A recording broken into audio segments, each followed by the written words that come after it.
যারা খেজুর বাগানে কাজ করতেন। এক সাহাবী রাগে নামাজ রেখে চলে গেছে, রাগে নিজে নিজে একা একা বারান্দায় নামাজ পড়ে বিশ্বনবীর কাছে বিচার।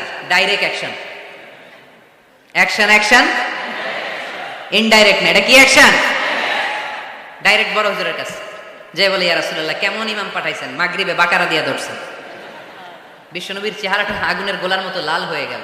ইমামকে ডেকে পাঠালেন, কারণ লোকজন তো কিছু করতে পারবে না, এটা তো বিশ্বনবীর অ্যাপয়েন্ট করা ইমাম। যিনি অ্যাপয়েন্ট করেছেন তার কথা ছাড়া এখানে সভাপতি আজকে বললো আপনি ইমাম, কালকে বললো আপনি নাই, এরকম ইমাম নাকি? বিশ্বনবী অ্যাপয়েন্ট করেছেন। বিশ্বনবী ডেকে পাঠালেন, তার সাথে কথা বলতে যে বিশ্বনবীর চেহারাটা আগুনের গোলার মতো লাল হয়ে গেল। রেগে মেগে বিশ্বনবী বললেন, আফাত্তানুন আনতা ইয়া মুআয, মুআয, তোমার কি ফিতনা বাজানোর জন্য এখানে ইমাম বানায় পাঠাইছিলাম?